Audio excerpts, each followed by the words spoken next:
So hi guys, my name is Rahul Sharma and अब हम बढ़ते हैं नेक्स्ट वीडियो की तरफ अपने। ओके, सो आई थिंक अभी तक आपको थोड़ा थोड़ा समझ में तो आ गया होगा, ठीक है, कि कैसे कैसे हम काम करने वाले हैं। और हाँ, आपको थोड़ी भी चीज़ कुछ ऐसी चीज़ें जो समझ में नहीं आई तो आप कमेंट में पूछ लेना, मैं आपका कमेंट के आंसर कर दूंगा, ठीक है। और जितने भी जो रिसोर्सेज हैं, ठीक है, जो मेरे पास जो मैंने आपके लिए वो नोट्स बनाए थे और नोट्स के लिए, तो वो मैं आपको लास्ट वीडियो के अंदर सारी की सारी चीज़ें मैं आपको दे दूंगा, ठीक है। और मैं ये बात कहना चाहूँगा कि जो हमारा जो मैंने आपको वीडियो सॉरी जो नोट्स दिखाए थे उस नोट्स में एक डायग्राम दिखाया था ना, तो उस डायग्राम के अंदर वो चीज़ मेन है। अगर आपको वो चीज़ बढ़िया तरीके से अगर माइंड में बैठ गई ना, तो फिर आप कोड आराम से लिख लोगे, ठीक है। प्रैक्टिस तो करनी पड़ेगी, बिना प्रैक्टिस के ये तो नहीं होगा, ठीक है। ये भी मैंने 3 4 बार किए थे, ठीक है, तब जाके टोकन जनरेट हुआ था। हालाँकि मेरे को सब चीज़ आने के बाद भी कोई-कोई एरर ऐसे आ रही थी कि सॉल्व ही नहीं हो रही थी वो। हालाँकि वो एरर बिल्कुल छोटी-सी थी बट मेरे को समझ ही नहीं आ रही थी, ठीक है। फिर मैंने एक दिन छोड़ दिया, फिर अगले दिन ट्राई किया, तो अगले दिन हो गया, ठीक है। तो फिर मेरे को समझ में आ गया कि वहाँ एरर है। तो ऐसे ही आप करोगे तो आपको समझ में आ जाएगा, ठीक है। और स्टार्ट करते हैं फिर, आगे चलते हैं, राम का नाम लेके। ओके, जय श्री राम। तो चलते हैं फिर आगे। 1 मिनट मैं अपनी वीडियो को है ना थोड़ा छोटा कर देता हूँ, अदरवाइज़ मेरी ही इमेज दिखाई देगी, आगे वाली इमेज दिखाई नहीं देगी। ओके,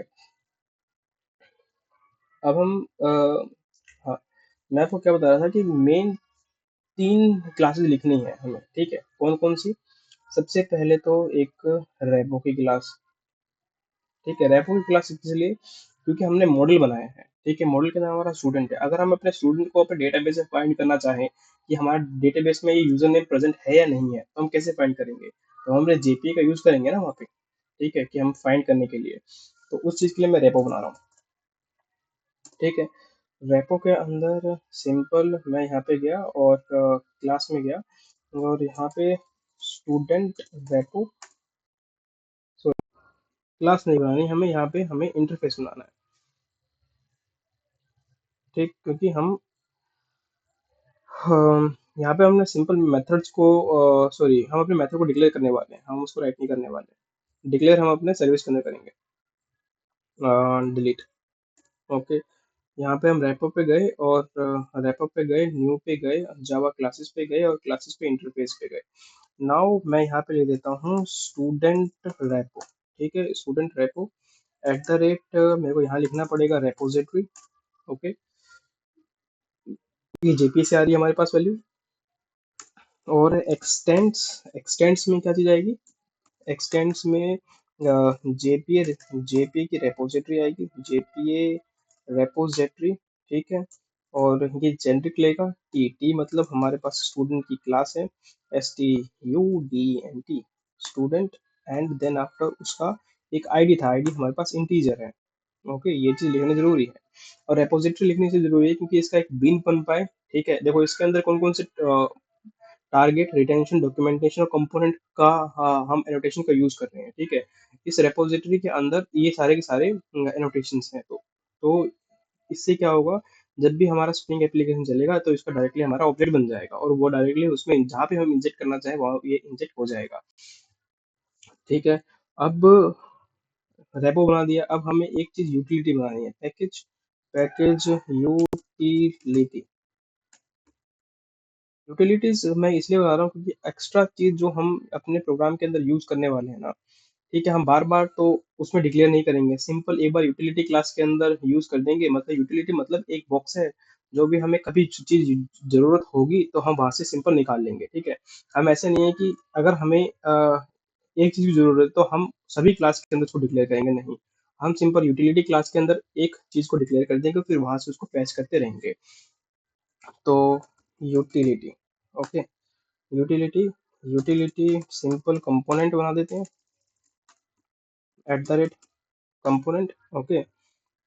यहाँ पे एक चीज को डिक्लेयर करना है कि पब्लिक एपीआई, ठीक है। पब्लिक एपीआई की एंड पॉइंट्स मेरे को डिक्लेयर करनी है, ठीक है। तो मैं यहाँ पे क्या करूँगा, पब्लिक लिखूंगा, स्टैटिक, स्टैटिक मतलब जैसे एप्लीकेशन लोड हो तो ये भी लोड हो जाए, स्टैटिक फाइनल चेंज ना हो, और स्ट्रिंग, और स्ट्रिंग के बाद क्या चीज लिखूं मैं यहाँ पे, स्ट्रिंग, स्ट्रिंग के बाद public and and points, okay public and point, okay now मैं यहाँ पे डिक्लेयर कर देता हूँ एपीआई और पब्लिक, और आगे जो आप लेना चाहो वो अपने हिसाब से ले सकते हो, ठीक है। यहाँ पे स्टार का मतलब ये है।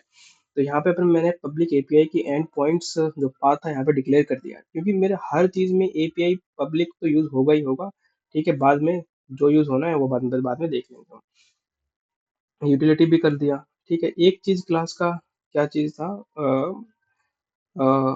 यूजर ऑथ सर्विस, ये बात ध्यान रखना, यूजर ऑथ सर्विस, ये भी आपको जब विंग्स का एग्जाम दोगे ना, ये भी क्लास आपको प्रेजेंट मिलेगी, यूजर ऑथ सर्विस। मैं आपको बना के दिखाता हूँ एक बार, जो सर्विस के अंदर होगी, ठीक है। सर्विस, SERVICES, सर्विसेज, ठीक है। सर्विसेज के अंदर आपने एक क्लास बनाई, उस क्लास का नाम है user auth service, service, SERVICES services, okay.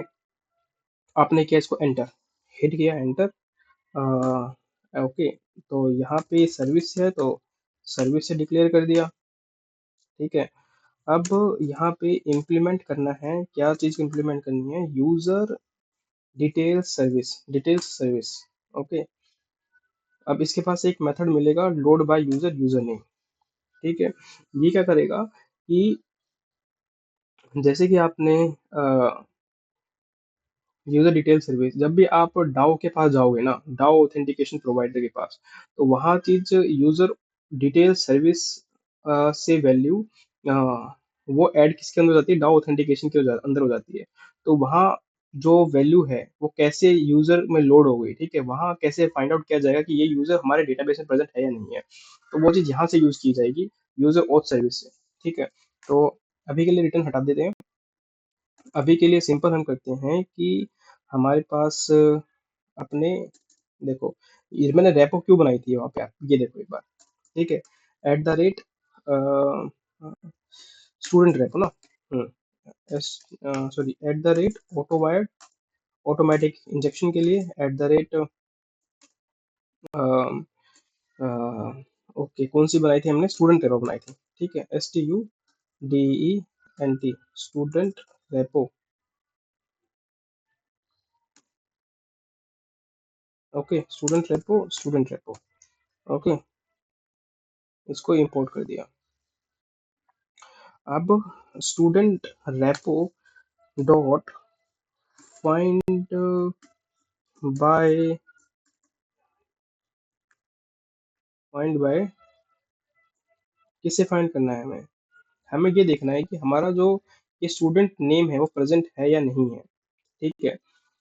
तभी तुमको आगे आगे कोई काम करेंगे ना, dot find by, find by STUDENT student name, और उसमें यूजर नेम डाल देंगे, ठीक है।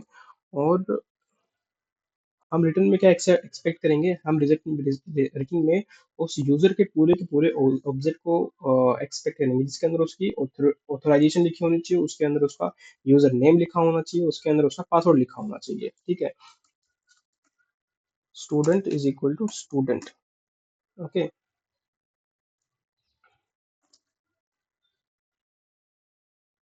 इंपोर्ट कर दिया, और इसको find by student name, okay. देखो student find by student name strings आ गया अपने पास। अब यूजर और सर्विस के पास चलते हैं, ठीक है।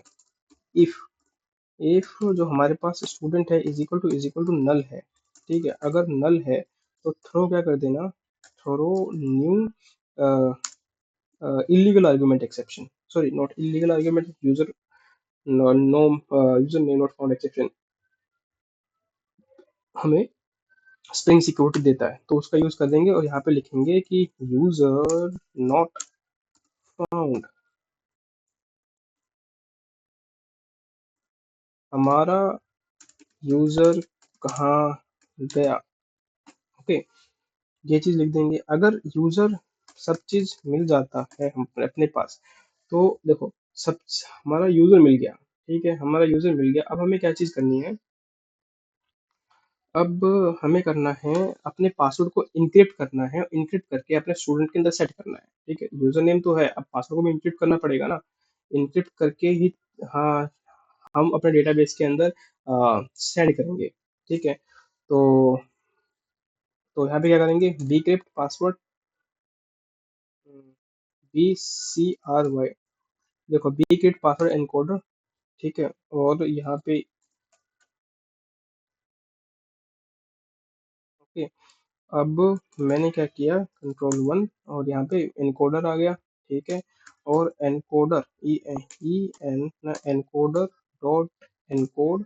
अब हमें क्या देना पड़ेगा, 4 सीक्वेंस देना पड़ेगा अपने रो पासवर्ड का, ठीक है। रो पासवर्ड का क्या है हमारे पास, स्टूडेंट के पास dot get password, get student password, ठीक है। हमारे पास स्टूडेंट पासवर्ड था, ठीक है, डाल दिया हमने।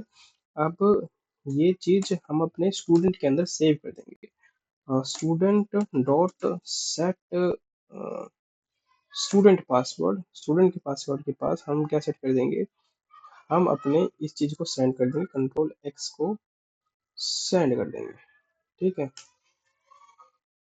अब हम क्या करेंगे, रिटर्न कर देंगे, अब अपने स्टूडेंट को रिटर्न कर देंगे, ठीक है। यूजर डिटेल सर्विस है, ध्यान रखना रिटर्न के अंदर, तो user detail service student type का ऑब्जेक्ट है, ठीक है। तो इस चीज के अंदर हमें यही चीज करनी है, ठीक है। Load by user user name, यहाँ पे यूजर नेम चेक होगा, चेक होने के बाद अपने पासवर्ड को एनकोड किया जाएगा, एनकोड किए करने के बाद यूजर डिटेल के पास भेज दिया जाएगा। और यूजर डिटेल के पास आपने भेज दिया तो वो चीज फिर अब डाउ ऑथेंटिकेशन प्रोवाइडर जो डेटाबेस से लिंक करता है वो चीज संभालेगा, ठीक है। वो चीज हम आगे देखेंगे कैसे यूज करना है उसका, ठीक है। तो ये एरर क्यों दे रहा है, यहाँ पे ये चीज लगा दी। अभी हमने देखो यूटिलिटी बनाया, हमने यूजर ऑथेंटिक यूजर और सर्विस बनाई, और स्टूडेंट रेपो बनाया, ठीक है। ये चीज 3 क्लास बनाई है हमने इस वीडियो के अंदर, ठीक है। जो भी सारी की सारी क्लासेस का मैंने आपको कैसे कैसे यूज हो रही है, किस किस का क्या यूज है, सब चीज बता दिया अभी तक मैंने आपको, ठीक है। तो माइक्रोफोन ऑन है, माइक्रोफोन ऑन है, ठीक है। तो अब हम मिलेंगे नेक्स्ट वीडियो के अंदर, ओके। नेक्स्ट वीडियो के अंदर मैं आपको क्या बताने वाला हूँ नेक्स्ट वीडियो के अंदर, देखो अभी तक हमने 3 क्लास का यूज था, तो 3 क्लास का मैंने तो यूज बता दिया आपको, ठीक है। अब वो चीज़ कहाँ यूज होगी 3 क्लास, जो ये देख रहे हो आप, user detail service, user detail service के पास सारी की सारी चीजें यूज होगी, जो हमने 3 क्लास का यूज किया है ना, उसमें से जो अभी यूजर ऑथ सर्विस बनाई है, तो यूजर ऑथ सर्विस का वो यूज यहाँ होगा, ठीक है, बैकग्राउंड के अंदर, ठीक है। तो वो बैकग्राउंड के अंदर अपने आप यूजर डिटेल सर्विस को यूज कर लिया जाएगा, ओके। तो हम मिलेंगे अब अपने नेक्स्ट वीडियो में, ओके। आपके और मेरी मुलाकात अब नेक्स्ट वीडियो के अंदर होगी। और कुछ भी समझ में ना आए आपको तो मैं तो कहूँगा कि कमेंट में आप बस एक पोस्ट कर देना, ठीक, कमेंट कर देना, और मैं आपके जो भी क्वेरीज होगी उसका मैं आपको सोल्यूशन प्रोवाइड कर दूंगा उस चीज़ के अंदर, ठीक है। तो तब फिर मिलेंगे हम अपने नेक्स्ट वीडियो के अंदर, ओके। बाय। जय हिंद, जय भारत।